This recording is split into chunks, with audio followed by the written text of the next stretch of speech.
Kita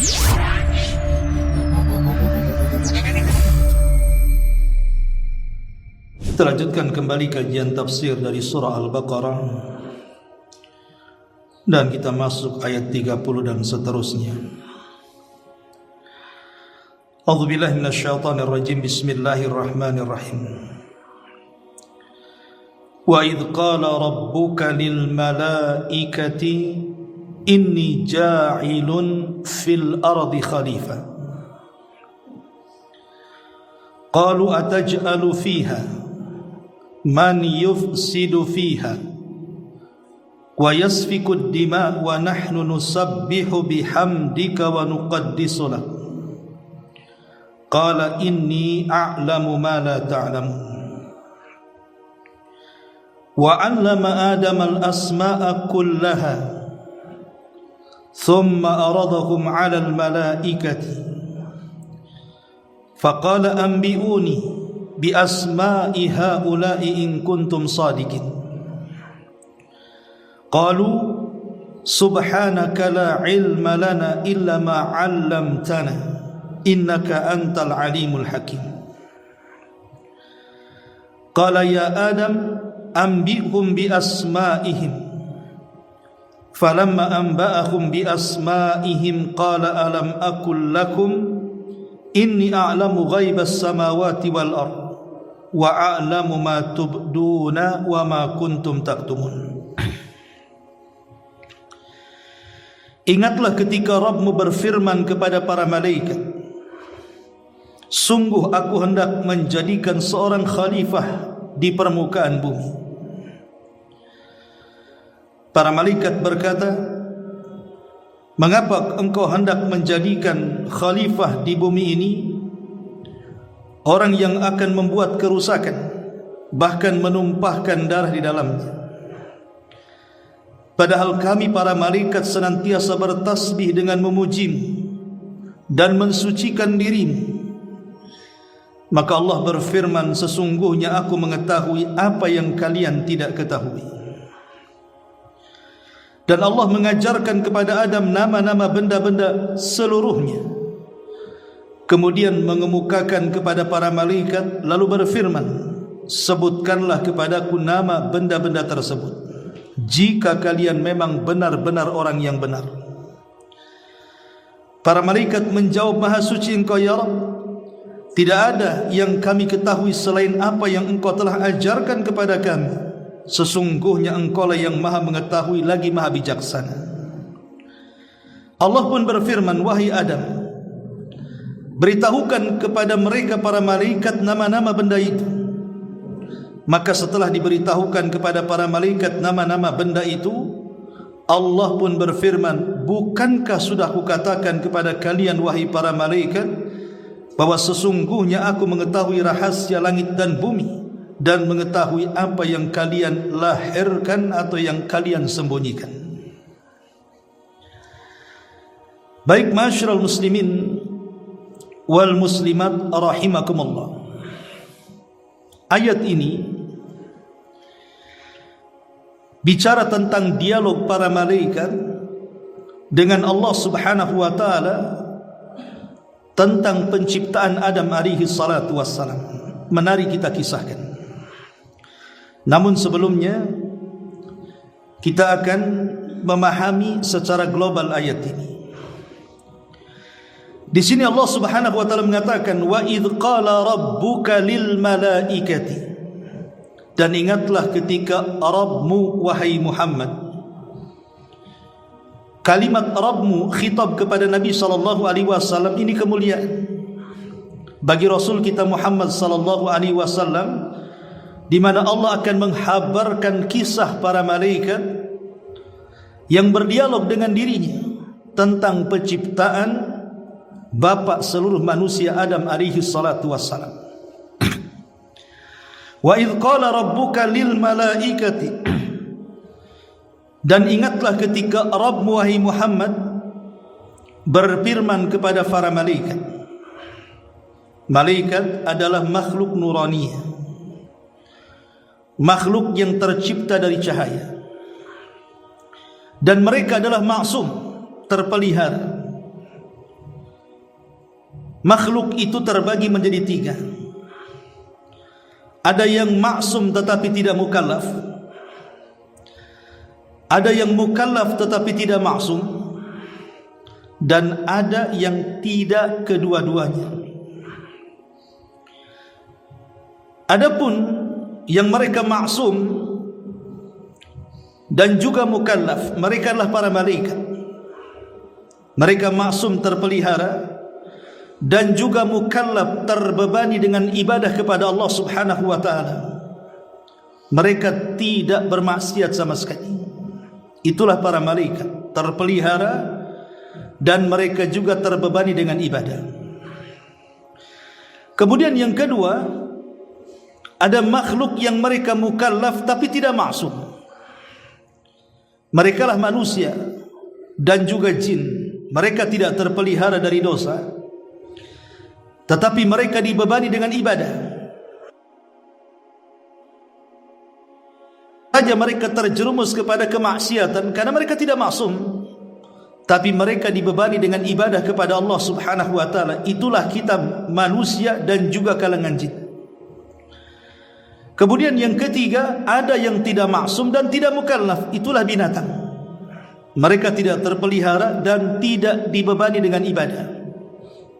Kerjanya hanya makan, minum, tidur, buang hajat, kawin dan begitu seterusnya. Tidak ada kewajiban, perintah, larangan, halal, haram, makruh, mubah dan begitu seterusnya. Lah para malaikat adalah jenis yang mereka maksum dan juga mukallaf, terpelihara dari dosa, dan mereka dibebani ibadah oleh Allah Subhanahu wa taala. La ya'sunallah ma amarahum wa yaf'aluna ma yu'marun. Mereka adalah makhluk yang tidak pernah bermaksiat kepada Allah. Apapun yang Allah perintahkan mereka lakukan. Itulah para malaikat, tercipta dari nur, sebagaimana Rasul mengatakan khuliqatil malaikatu min nuri. Malaikat diciptakan dari cahaya.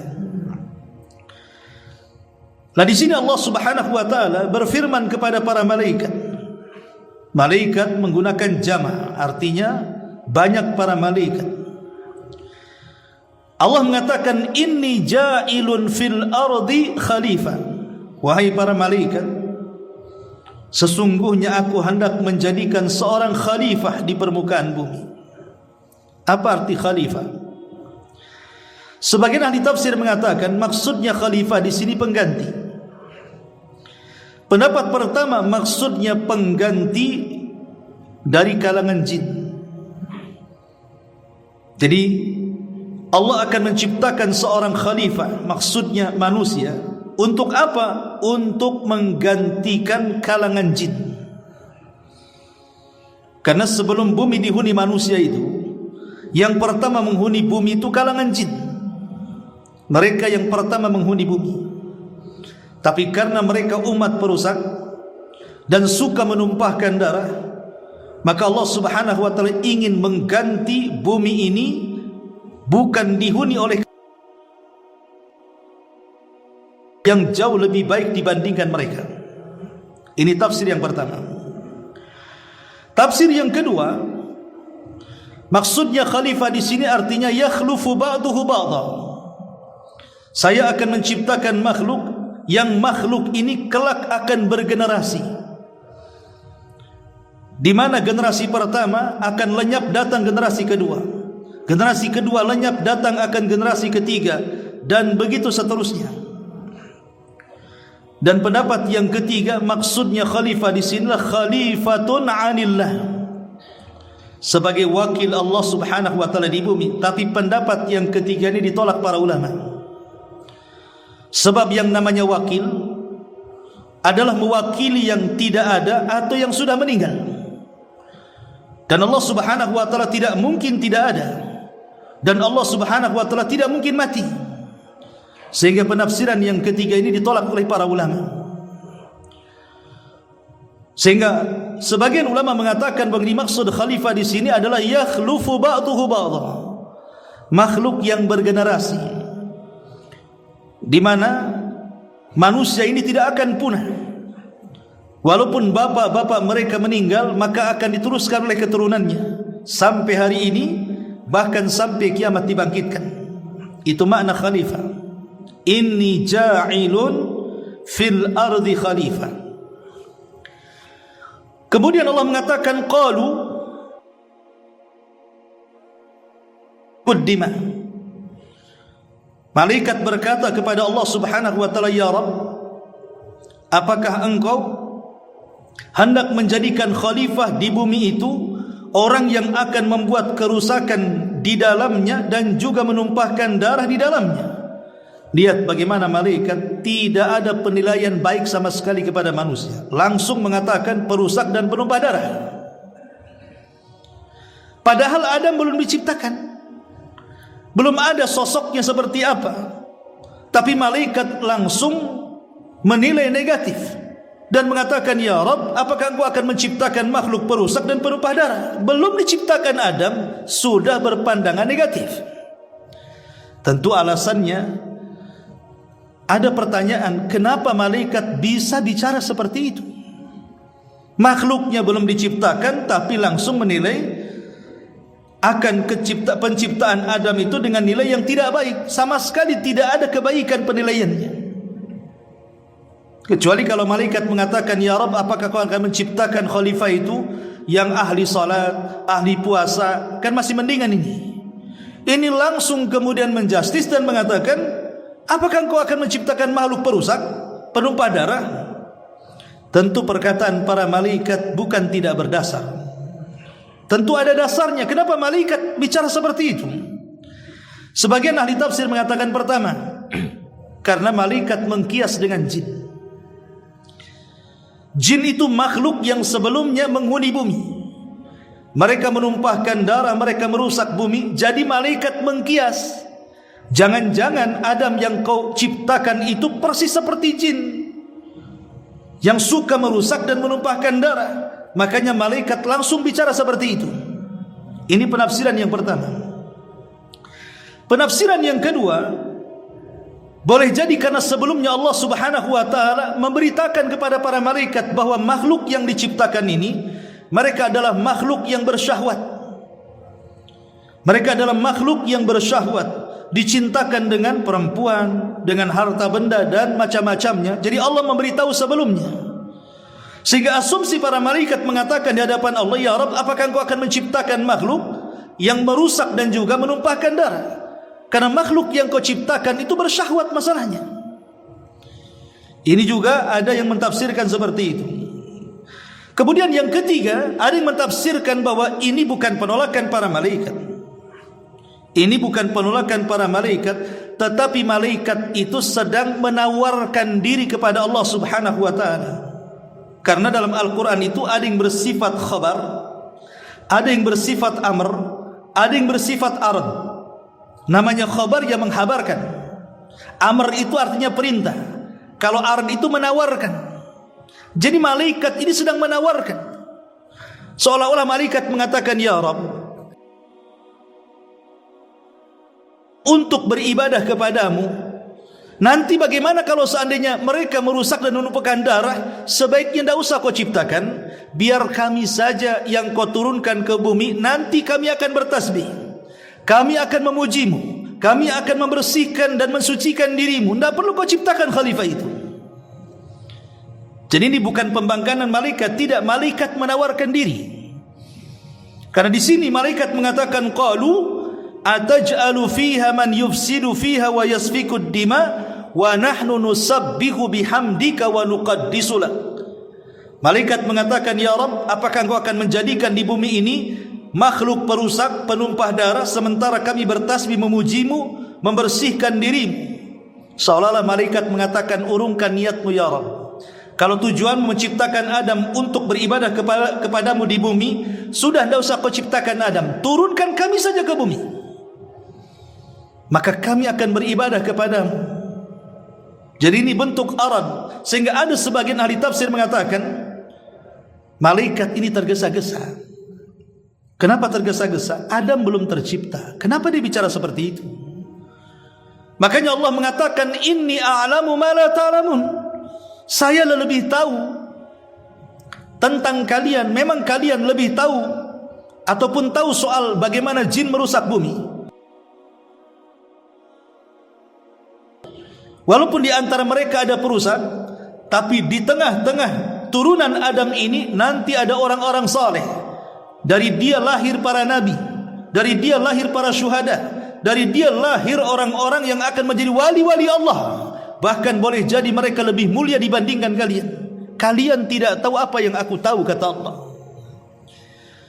Makanya kemudian sebagai kafarah karena malaikat tergesa-gesa mengatakan perkataan seperti ini, maka mereka pun langsung membuat sebuah tempat ibadah di langit yang disebut dengan Baitul Ma'mur, di mana setiap hari 70.000 malaikat tawaf dan beribadah di Baitul Ma'mur, tidak keluar.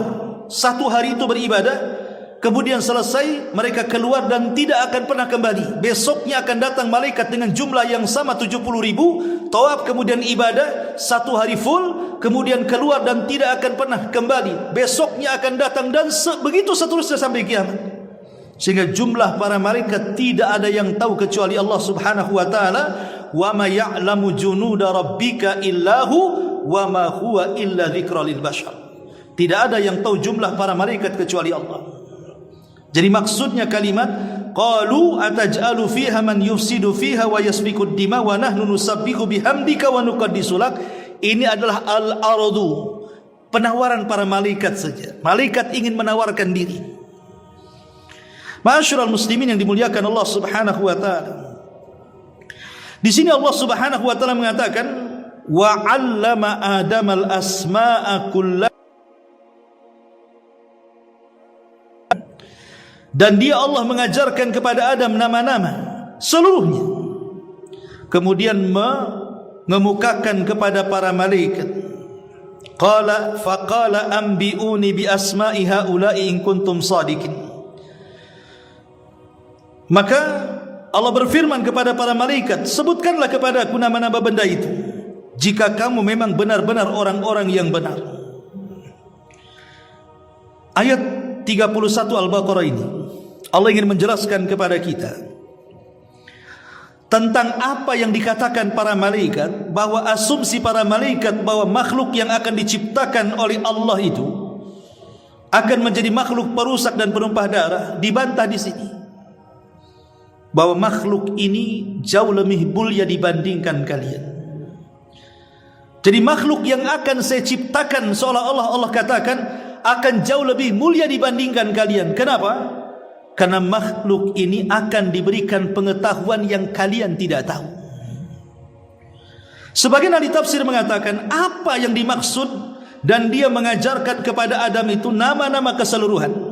Wa 'allama Adamal asma'a kullaha. Apa yang dimaksud nama-nama secara keseluruhan di sini? Ada yang mengatakan bahwa yang dimaksud nama-nama di sini artinya nama-nama benda. Nama-nama benda yang ada di langit dan yang ada di bumi. Dulu tidak ada nama, tidak ada penyebutan.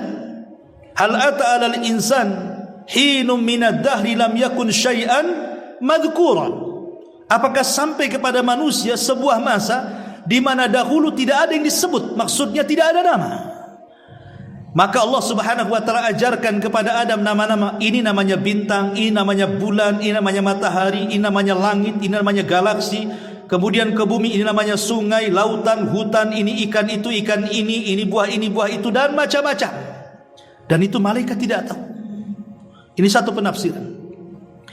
Penafsiran yang kedua yang dimaksud al-asma' kullaha di sini artinya bahasa. Di mana Allah Subhanahu wa taala mengajarkan kepada para malaikat seluruh bahasa yang akan diucapkan oleh keturunannya. Kalau seandainya Nabi Adam hidup di zaman sekarang, dia datang ke Batam, maka dia pandai berbahasa Melayu. Kalau dia safar ke Jawa, maka dia akan berbahasa Jawa. Kalau dia safar ke Flores, kemudian ke Padang, maka pandai berbahasa Minang. Kalau dia ke Australia sana, maka dia pandai berbahasa Inggris. Maka semua bahasa yang akan diucapkan oleh kaumnya, oleh seluruh turunannya, Adam tahu. Itu maksudnya al-asma' kullaha. Jadi Adam akan diajarkan oleh Allah seluruh bahasa yang akan diucapkan turunannya. Bayangkan di Indonesia saja, Suku-suku yang ada di negeri kita bahasanya macam-macam. Entah berapa bahasa yang diucapkan. Ada Sundanya, ada Jawanya, ada Minangnya, ada Melayu, macam-macam bahasa. Tapi Adam sanggup berdialog dengan seluruh bahasa dari turunannya. Ini juga di antara penafsiran para ulama, dan ini tidak diajarkan oleh para malaikat. Wa 'allama Adam al-asma'a kullaha thumma aradahum 'alal malaikah. Setelah itu Allah Subhanahu wa taala kemudian mencoba menguji para malaikat. Aku sudah ajarkan nama-nama kepada Adam. Sekarang saya akan uji kalian. Ini apa namanya? Itu apa namanya? Ini apa namanya? Itu apa namanya? Ambiuni bi asma'i haula. Sekarang habarkan kepada kami nama-nama itu. Malaikat terdiam. Sehingga malaikat akhirnya menyerah dan mengatakan, qalu subhanaka la ilma lana illa ma 'allamtana. Maha suci Engkau ya Rabb, kami tidak memiliki pengetahuan kecuali apa yang Kau ajarkan kepada kami. Innaka antal alimul hakim, karena Engkau zat yang maha mengetahui lagi maha bijaksana. Dari sini Allah Subhanahu wa taala ingin buktikan bahwa Adam lebih unggul dibandingkan para malaikat. Qala ya Adam, ambihum bi asma'ihim. Wahai Adam, sekarang buktikan kepada para malaikat nama-nama yang sudah kuajarkan kepadamu, bahasa yang sudah kuajarkan. Maka Adam pun memberitahu mereka. Falamma ambahum bi asma'ihim. Ketika kemudian Adam pun memberitahu ilmu yang sudah Allah ajarkan kepadanya di hadapan para malaikat, dan malaikat terdiam, tidak sanggup untuk menjawab, maka Allah Subhanahu wa taala akhirnya mencabar mereka dan mengatakan, alam aqul lakum inni a'lamu ghaibas samawati wal ardh wa a'lamu ma tubduna wa ma kuntum taktumun. Allah mengatakan, bukankah sudah kukatakan, aku ini mengetahui segala sesuatu yang gaib, baik di langit atau di bumi, baik yang tampak atau yang tersembunyi, aku tahu semuanya. Dari sini kata para ulama bahwa bagaimana Allah Subhanahu wa taala mengunggulkan Adam di antara para malaikat dengan apa? Dengan ilmu pengetahuan. Kalau kita ingin mengungguli para malaikat, maka cerdaslah dalam ilmu. Ada sebagian ulama memerinci kenapa Adam alaihi salatu wasallam dimuliakan oleh para malaikat. Pertama, karena Adam diciptakan langsung oleh Allah, langsung dibentuk oleh Allah Subhanahu wa taala dengan tangannya. Untuk apa? Untuk menghilangkan kesombongan iblis. Kemudian yang kedua, Allah agungkan Adam di antara para malaikat dengan sujudnya para malaikat kepada Adam. Dan itu tidak pernah dilakukan kepada iblis atau sebaliknya, Adam sujud kepada para malaikat. Yang ketiga, Allah ajarkan kepada Adam nama-nama atau ilmu yang Allah tidak ajarkan kepada jin dan juga para malaikat. Dari sini tiga perkara ini menunjukkan tentang kemuliaan Adam di atas malaikat, bahkan di atas kalangan jin. Adam jauh lebih mulia di antara mereka. Baik, ini makna secara global dari surah Al-Baqarah 30 sampai 33. Baik, kita akan rinci kisahnya. Ma'asyiral muslimin yang dimuliakan Allah Subhanahu wa taala, manusia ataupun makhluk yang berakal yang Allah Subhanahu wa taala ciptakan itu tiga. Pertama malaikat, yang kedua jin, yang ketiga manusia. Itu secara urutan penciptaan seperti itu. Allah ciptakan jin, setelah itu Allah ciptakan manusia yang terakhir dari makhluk yang berakal. Lah malaikat tercipta dari api, malaikat tercipta dari cahaya. Adapun jin tercipta dari ujung nyala api, dan manusia tercipta dari tanah. Makanya Nabi SAW mengatakan, khuliqatil malaikatu min nur, wa khuliqa al-jan min marijin min nar, wa khuliqa Adam mimma wusifa lakum. Diciptakan malaikat dari cahaya, diciptakan jin dari ujung nyala api, dan diciptakan Adam dari tanah sebagaimana telah disifatkan kepada kalian. Lalu kapan malaikat diciptakan? Sebagian para ulama mengatakan bahwa malaikat diciptakan itu sebelum Allah menciptakan langit dan bumi. Kapan itu? Saat Allah Subhanahu wa taala setelah menciptakan arsy, makhluk pertama yang Allah ciptakan, dan juga air, karena arsy Allah itu di bawah lautan. Disitulah Allah Subhanahu wa taala menciptakan malaikat, sebagaimana dikatakan Al-Imam Az-Zahabi dalam kitabnya Al-Ulu. Dia mengatakan awal ma khalaqallahu arsyahu 'alal ma. Pertama yang Allah ciptakan dari makhluknya adalah arsy-Nya. Allah ciptakan di atas air. Kemudian wa khalaqallahu al-malaikata. Setelah itu Allah ciptakan para malaikat. Faqalu, maka malaikat setelah diciptakan mengatakan, Rabbana lima khalaqtana, ya Rabb, kenapa kau ciptakan kami? Maka Allah Subhanahu wa taala mengatakan, lihamli arsy, ku ciptakan kalian untuk membopong arsy. Membopong arsy.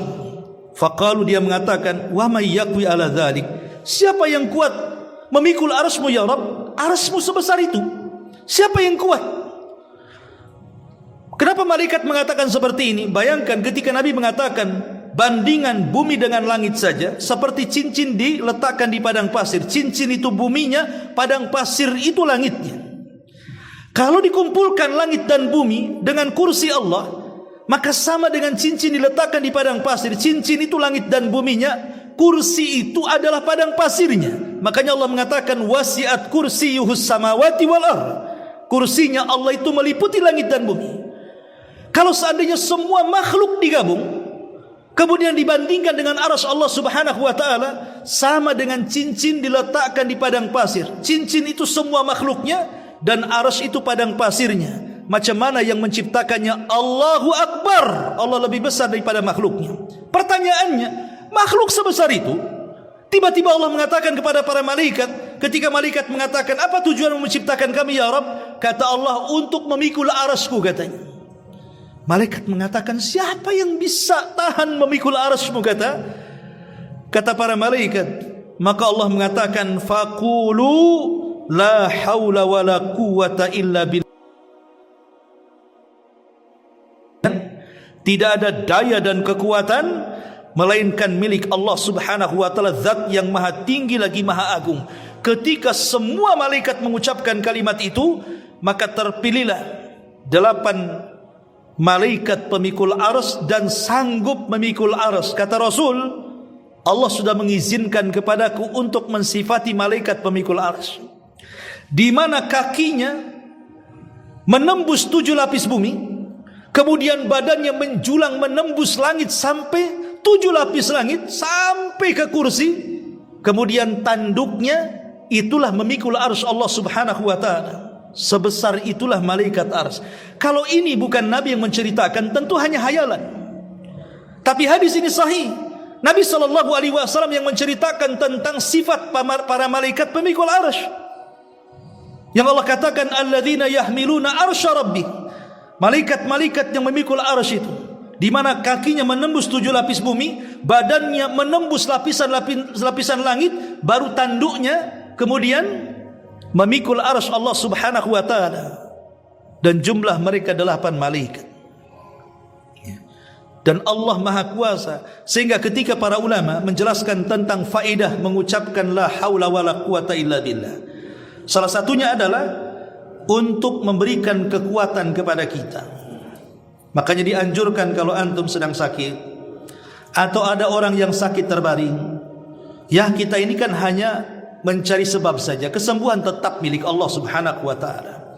Tapi kalau harus dijadikan zikir bagi orang-orang yang sakit parah, maka ulama mengatakan perbanyaklah zikir bagi orang yang sakit itu, la haula wala quwwata illa billahil aliyil azim. Lihat malaikat yang lemah saja tiba-tiba kuat dengan zikir seperti ini dan sanggup memikul arsy-Nya.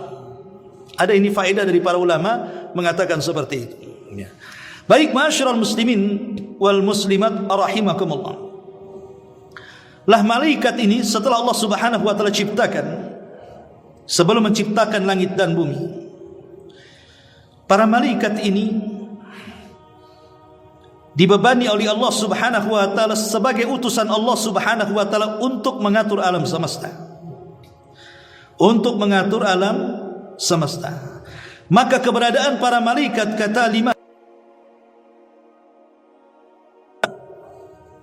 Pertama, faedah keberadaan malaikat bagi kita. Pertama, sebagai pengetahuan bahwa Allah Subhanahu wa taala zat yang maha agung, maha kuat dan perkasa.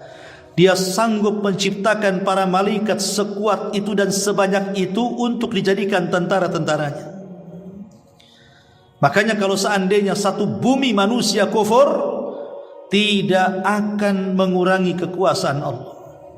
Kalau manusia bahkan jinnya satu bumi ini mereka beriman, tidak akan menambah kekuasaan Allah. Kenapa? Karena Allah punya pasukan malaikat. Cukup dengan mereka beribadah kepada Allah Azza wa Jalla. Allah tidak berhajat dengan kita. Kita yang berhajat dengan Allah Subhanahu. Kita harus bersyukur kepada Allah Azza wa Jalla, di mana Allah menciptakan para malaikat untuk membantu kehidupan kita, untuk menjaga kita, mencatat amal-amal kita, menolong kita, membantu kita, dan begitu seterusnya. Tanpa para malaikat, manusia akan susah hidup. Karena ada di antara tugas malaikat yang menurunkan hujan, kemudian menumbuhkan tumbuh-tumbuhan, kemudian ada malaikat yang senantiasa menjaga kita dari kecelakaan, dari kebinasaan, dan begitu seterusnya. Kalau bukan karena Allah kemudian para malaikat, hidup kita tidak akan seenak seperti ini. Maka kita harus bersyukur kepada Allah. Dan yang ketiga, bagaimana Allah Subhanahu wa taala ketika menciptakan malaikat menunjukkan begitu detail dan tertibnya Allah Subhanahu wa taala menciptakan makhluknya. Sampai malaikat saja tugasnya macam-macam.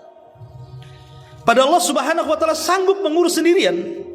Tapi kenapa Allah Subhanahu wa taala kemudian menciptakan para malaikat untuk bertugas sebagai perintah Allah Subhanahu wa taala menjaga alam semesta ini? Tidak lain dan bukan hikmahnya, tentu hanya Allah yang tahu. Tetapi ini juga bisa kita ambil petik hikmahnya tentang bagaimana Allah itu memiliki kedisiplinan yang luar biasa ketika menjaga tatanan alam semesta ini. Sampai banyak para malaikat yang ditugaskan macam-macam. Ya. Ma'asyiral muslimin wal muslimat rahimakumullah. Baik, dalam ayat ini Allah Subhanahu wa taala ingin menjelaskan kepada kita tentang hubung kait para malaikat dengan manusia. Jadi sejak Allah Subhanahu wa taala menciptakan Adam, kemudian Allah Subhanahu wa taala memberitahu para malaikat. Dan ketika Allah Subhanahu wa taala betul-betul menciptakan Adam, yang diperintahkan untuk mengambil bahan bakunya juga siapa? Malaikat juga. Al-Imam Ibnu Katsir rahimahullahu taala menyebutkan di dalam kitabnya Al-Bidayah wan Nihayah dari riwayat Abi Hurairah radhiyallahu anhu tentang kisah penciptaan Adam. Pertama, Allah Subhanahu wa taala mengutus Jibril dan mengatakan, "Ya Jibril, turun kau ke bumi, ambil beberapa sifat tanah, kemudian bawa ke hadapanku." Maka Jibril kemudian datang ke bumi, tetapi ketika hendak mengambil tanah di bumi, bumi marah dan memarahi Jibril dan mengatakan, "A'udzu billahi mink an tunqisa minni." Kata bumi kepada Jibril, "Wahai Jibril, aku berlindung kepada Allah, jangan sekali-kali kau kurangi tanah yang ada di bumi. Pergi kau ke sana." Diusir oleh bumi Jibril. Maka Jibril pun kemudian tidak jadi mengambil, kemudian kembali menghadap Allah Subhanahu wa taala. Kemudian setelah itu karena gagal mengambil tanah, Allah kirim Mikail. Ketika Mikail hendak mengambil tanah di bumi, bumi marah lagi dan mengatakan, "A'udzu billahi min." Aku berlindung kepada Allah dari kamu untuk kau kurangi tanah yang ada di bumi. Pergi kamu sana. Maka Mikail pun kemudian gagal mengambil tanah dan kembali menghadap Allah Subhanahu wa taala. Kemudian Allah utus beberapa malaikat, semuanya gagal.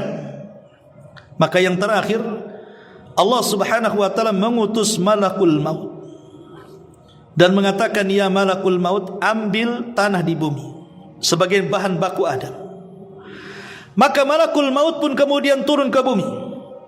Ketika hendak mengambil, bumi mengatakan, a'udzubillahi min, aku berlindung kepadamu untuk mengurangi tanah yang ada di bumi. Tapi malakul maut juga mengatakan, aku juga berlindung kepada Allah kalau aku tidak mengambil tanahmu di bumi, katanya.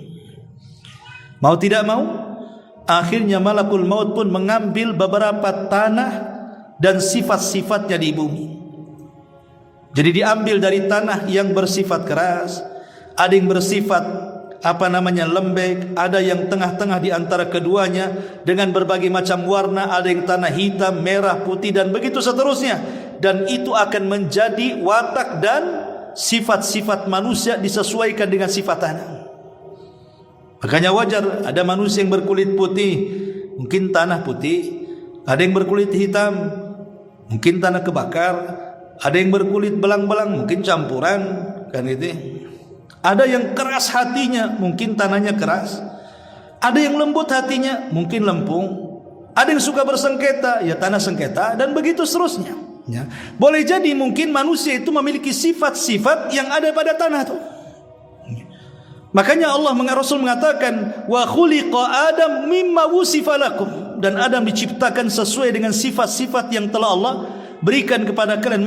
Maksudnya sifat manusia disesuaikan dengan sifat tanah. Karena kita diciptakan dari tanah dan akan kembali kepada tanah. Ma'asyiral muslimin yang dimuliakan Allah Subhanahu wa taala, dari sini kita tahu bahwa ada hubung kait malaikat dengan manusia. Karena yang mengambil bahan bakunya juga malaikat. Setelah kemudian Allah Subhanahu wa taala membentuk Nabi Adam dengan bentuk yang paling baik, sampai Allah mengatakan, laqad khalaqnal insana fi ahsani taqwim, sungguh kami ciptakan manusia itu sebaik-baik bentuk. Maka Allah biarkan mengeras. Makanya Allah Subhanahu wa taala mengatakan di dalam Al-Qur'anul Karim, Allah mengatakan, inni khaliqum basharan min salsalin min hama'im masnun, sesungguhnya aku menciptakan manusia ini dari tanah liat kering, dari lumpur hitam yang dibentuk.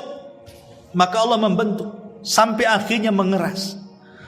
Dalam riwayat 40 tahun dibiarkan.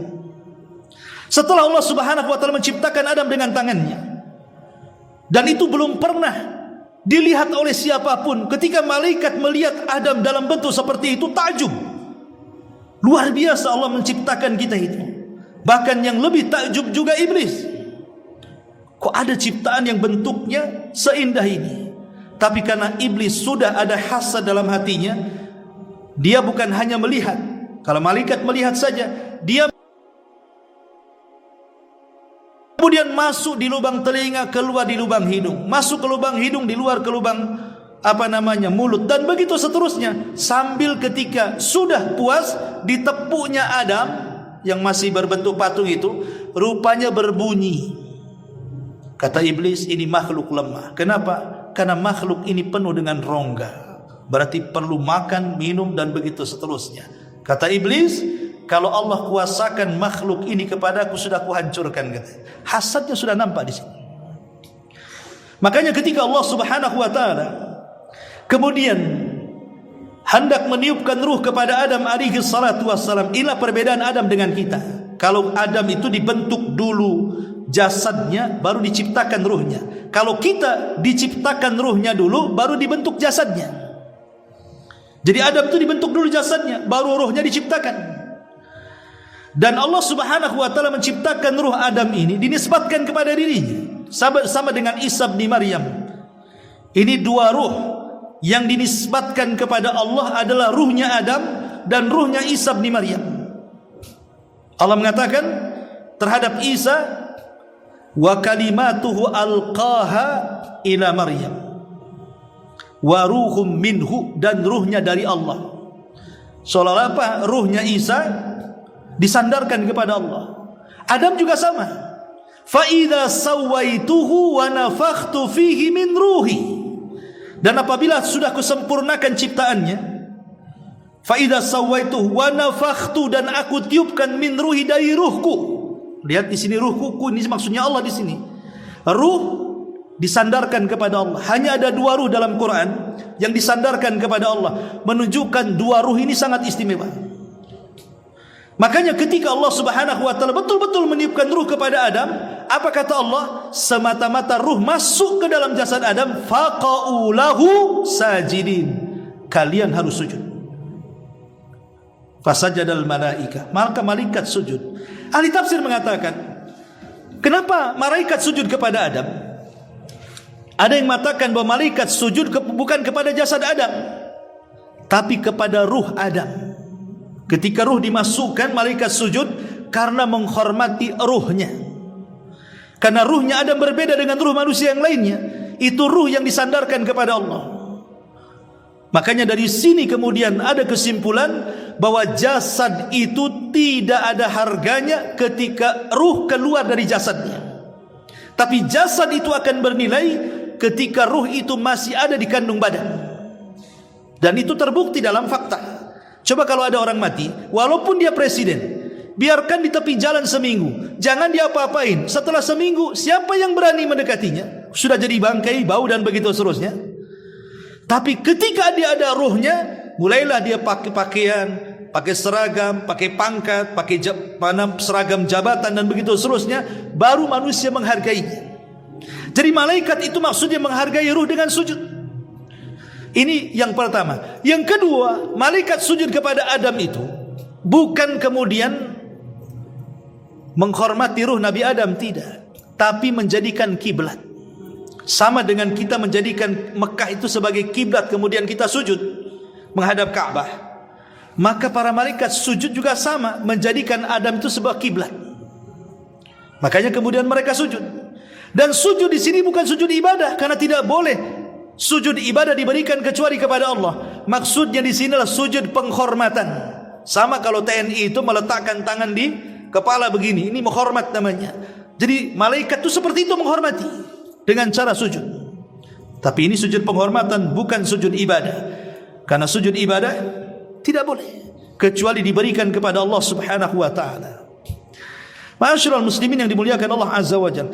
Lah ketika itulah kemudian Allah Subhanahu wa taala menjadikan para malaikat dan juga manusia ada hubung kait yang sangat erat sekali. Mulai dari penciptaannya sampai kemudian sujudnya para malaikat kepada Adam, sampai kemudian malaikat ditugaskan oleh Allah untuk terus berhubungan dengan manusia. Baik manusia secara umum atau manusia secara khusus orang-orang yang beriman sejak diciptakan, dilahirkan, diwafatkan, dikuburkan di padang mahsyar sampai ke surga.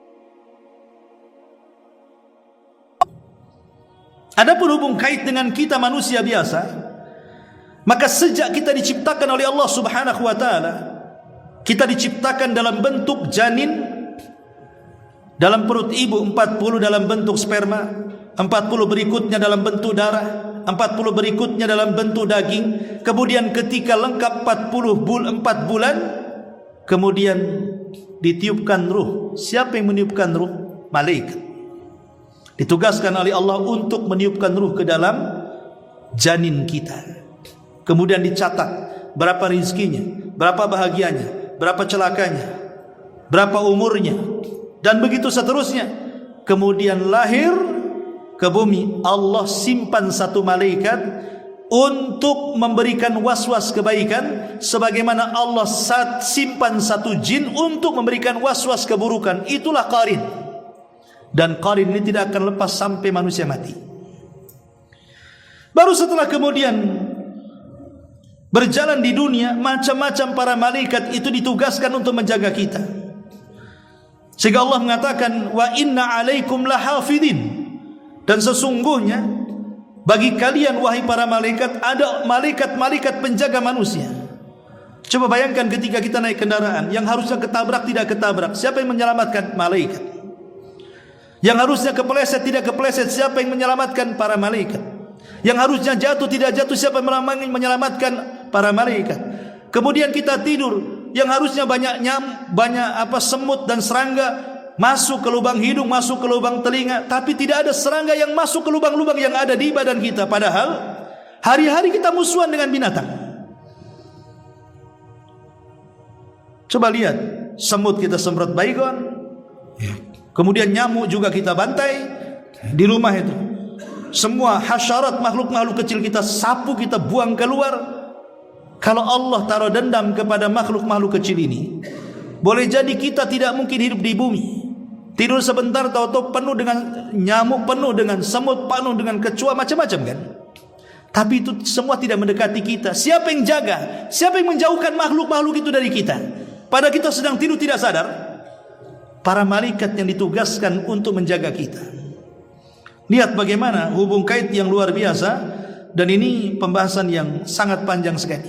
Ya, nanti ayat selanjutnya baru kita jelaskan hubung kait bagaimana betapa akrabnya para malaikat dengan kita kaum muslimin dan kaum mukminin dari perjalanan lahir sampai seseorang itu dimasukkan ke dalam surga. Ma'asyiral muslimin yang dimuliakan Allah Subhanahu wa taala. Manusia ataupun makhluk yang berakal yang Allah Subhanahu wa taala ciptakan itu 3. Pertama malaikat, yang kedua jin, yang ketiga manusia. Itu secara urutan penciptaan seperti itu. Allah ciptakan jin, setelah itu Allah ciptakan manusia yang terakhir dari makhluk yang berakal. Lah malaikat tercipta dari api, malaikat tercipta dari cahaya. Adapun jin tercipta dari ujung nyala api dan manusia tercipta dari tanah. Makanya Nabi SAW mengatakan khuliqatil malaikatu min nur wa khuliqa al-jan min marijin min nar wa khuliqa adam mimma wusifa lakum. Diciptakan malaikat dari cahaya, diciptakan jin dari ujung nyala api, dan diciptakan Adam dari tanah sebagaimana telah disifatkan kepada kalian. Lalu kapan malaikat diciptakan? Sebagian para ulama mengatakan bahwa malaikat diciptakan itu sebelum Allah menciptakan langit dan bumi.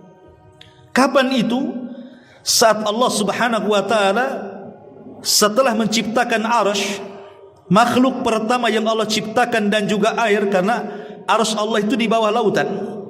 Disitulah Allah Subhanahu wa taala menciptakan malaikat. Sebagaimana dikatakan Al-Imam Az-Zahabi dalam kitabnya Al-Ulu, dia mengatakan awal ma khalaqallahu arsyahu 'alal ma. Pertama yang Allah ciptakan dari makhluknya adalah arsy-Nya. Allah ciptakan di atas air.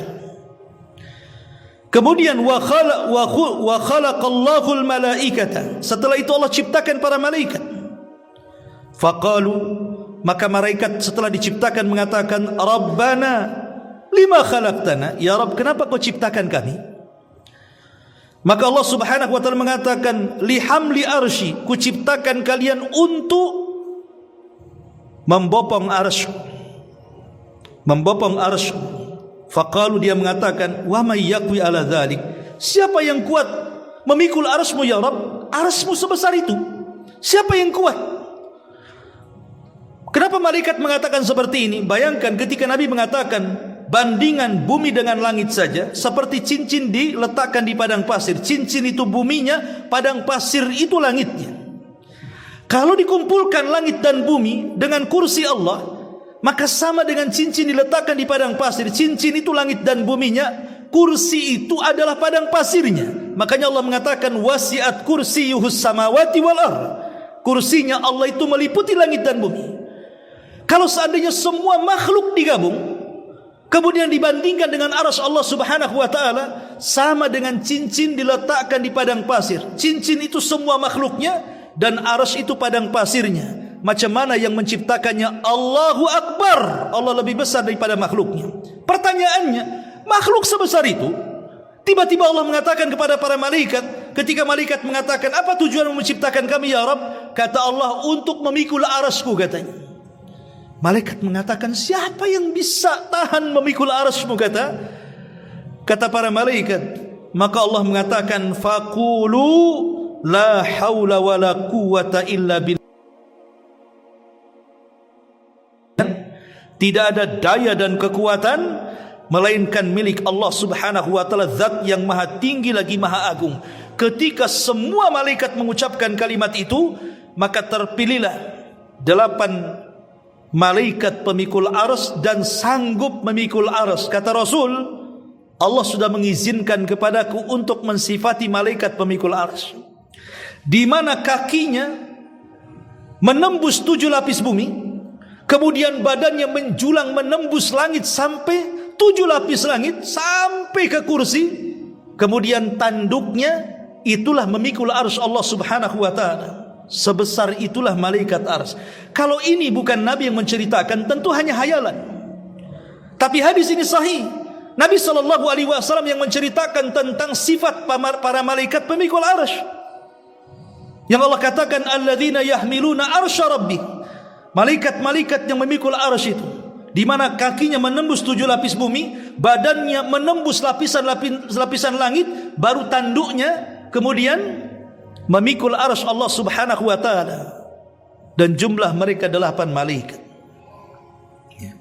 Dan Allah Maha Kuasa, sehingga ketika para ulama menjelaskan tentang faedah mengucapkan la haula wala quwata illa billah, salah satunya adalah untuk memberikan kekuatan kepada kita. Makanya dianjurkan kalau antum sedang sakit atau ada orang yang sakit terbaring, ya kita ini kan hanya mencari sebab saja, kesembuhan tetap milik Allah Subhanahu wa ta'ala.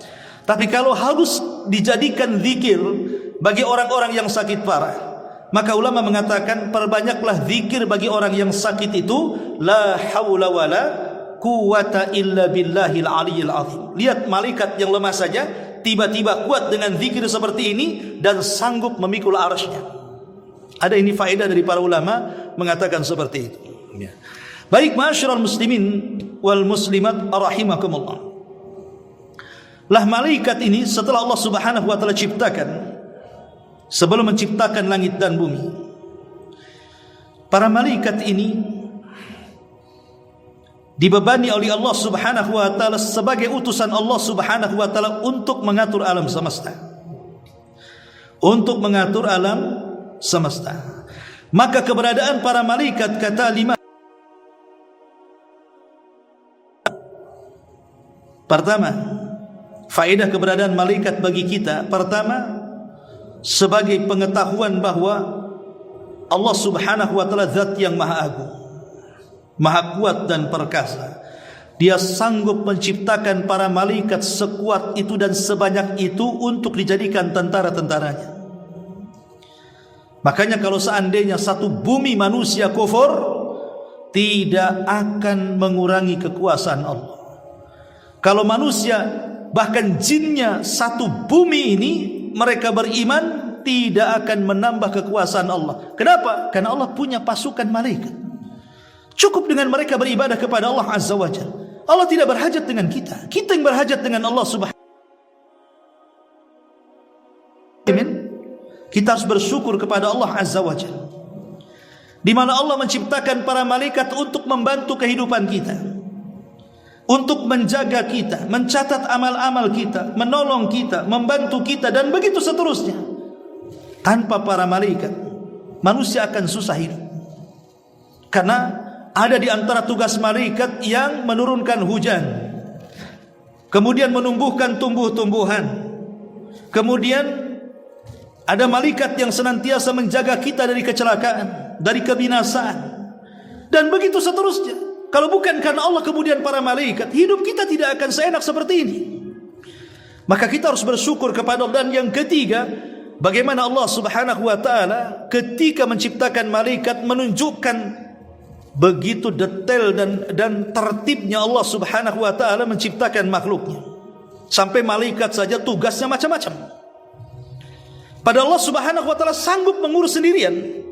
Tapi kenapa Allah Subhanahu wa ta'ala kemudian menciptakan para malaikat untuk bertugas sebagai perintah Allah Subhanahu wa ta'ala menjaga alam semesta ini? Tidak lain dan bukan hikmahnya, tentu hanya Allah yang tahu. Tetapi ini juga bisa kita ambil petik hikmahnya tentang bagaimana Allah itu memiliki kedisiplinan yang luar biasa ketika menjaga tatanan alam semesta ini. Sampai banyak para malaikat yang ditugaskan macam-macam. Ya. Ma'asyiral muslimin wal muslimat rahimakumullah. Baik, dalam ayat ini Allah Subhanahu wa ta'ala ingin menjelaskan kepada kita tentang hubung kait para malaikat dengan manusia. Jadi sejak Allah Subhanahu wa taala menciptakan Adam, kemudian Allah Subhanahu wa taala memberitahu para malaikat, dan ketika Allah Subhanahu wa taala betul-betul menciptakan Adam, yang diperintahkan untuk mengambil bahan bakunya juga siapa? Malaikat juga.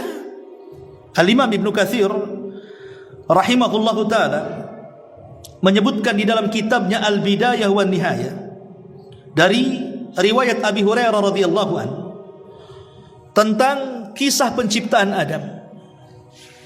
Pertama, Allah Subhanahu wa taala mengutus Jibril dan mengatakan, "Ya Jibril, turun kau ke bumi, ambil beberapa sifat tanah, kemudian bawa ke hadapanku." Maka Jibril kemudian datang ke bumi, tetapi ketika hendak mengambil tanah di bumi, bumi marah dan memarahi Jibril dan mengatakan, "A'udzu billahi mink an tunqisa minni." Kata bumi kepada Jibril, "Wahai Jibril, aku berlindung kepada Allah, jangan sekali-kali kau kurangi tanah yang ada di bumi. Pergi kau ke sana." Diusir oleh bumi Jibril. Maka Jibril pun kemudian tidak jadi mengambil, kemudian kembali menghadap Allah Subhanahu wa taala. Kemudian setelah itu, karena gagal mengambil tanah, Allah kirim Mikail. Ketika Mikail hendak mengambil tanah di bumi, bumi marah lagi dan mengatakan, "A'udzu billahi min." Aku berlindung kepada Allah dari kamu untuk kau kurangi tanah yang ada di bumi. Pergi kamu sana. Maka Mikail pun kemudian gagal mengambil tanah dan kembali menghadap Allah Subhanahu wa taala. Kemudian Allah utus beberapa malaikat, semuanya gagal.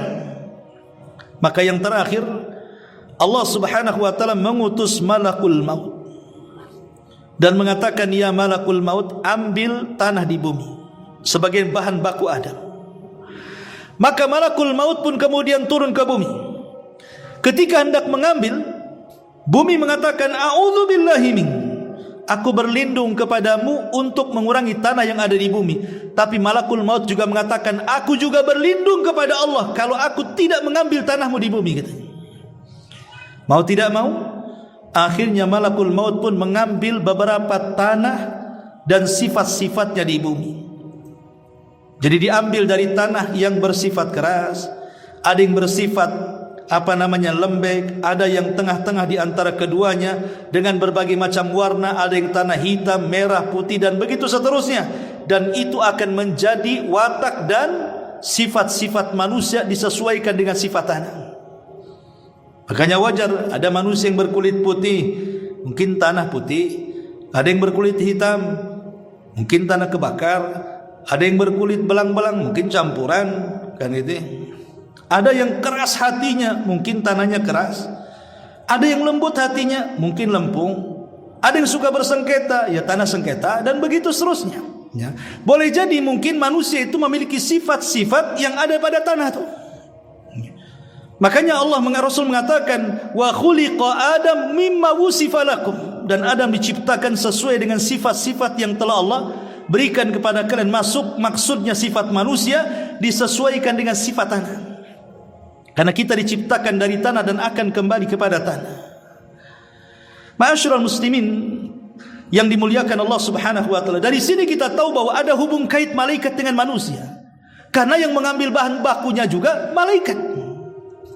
Setelah kemudian Allah Subhanahu wa taala membentuk Nabi Adam dengan bentuk yang paling baik, sampai Allah mengatakan, "Laqad khalaqnal insana fi ahsani taqwim."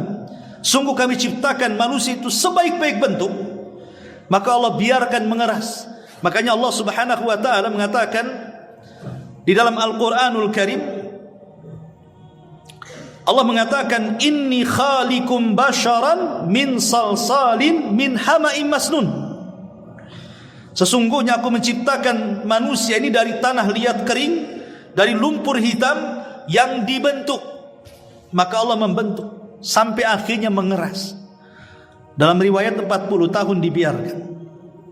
Setelah Allah Subhanahu wa taala menciptakan Adam dengan tangannya, dan itu belum pernah dilihat oleh siapapun. Ketika malaikat melihat Adam dalam bentuk seperti itu, takjub. Luar biasa Allah menciptakan kita itu. Bahkan yang lebih takjub juga iblis. kok ada ciptaan yang bentuknya seindah ini? Tapi karena iblis sudah ada hasad dalam hatinya, dia bukan hanya melihat. Kalau malaikat melihat saja, dia kemudian masuk di lubang telinga, keluar di lubang hidung, masuk ke lubang hidung, di luar ke lubang mulut, dan begitu seterusnya. Sambil ketika sudah puas, ditepuknya Adam yang masih berbentuk patung itu, rupanya berbunyi. Kata iblis, ini makhluk lemah. Kenapa? Karena makhluk ini penuh dengan rongga, berarti perlu makan, minum, dan begitu seterusnya. Kata iblis, kalau Allah kuasakan makhluk ini kepadaku, sudah kuhancurkan. Hasadnya sudah nampak di sini. Makanya ketika Allah Subhanahu wa taala kemudian hendak meniupkan ruh kepada Adam alaihi salatu wassalam, inilah perbedaan Adam dengan kita. Kalau Adam itu dibentuk dulu jasadnya, baru diciptakan ruhnya.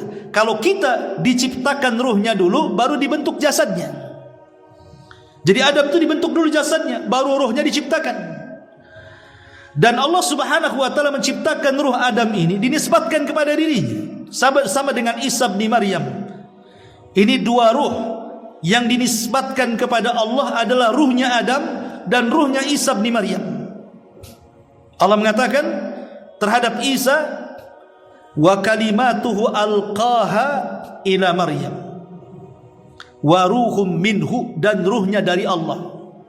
Seolah apa? Ruhnya Isa disandarkan kepada Allah. Adam juga sama. Fa idza sawaituhu wa nafakhtu fihi min ruhi, dan apabila sudah kusempurnakan ciptaannya, fa idza sawaituhu wa nafakhtu, dan aku tiupkan min ruhi, dari ruhku. Lihat di sini ruhku, ini maksudnya Allah di sini. Ruh disandarkan kepada Allah. Hanya ada dua ruh dalam Quran yang disandarkan kepada Allah, menunjukkan dua ruh ini sangat istimewa.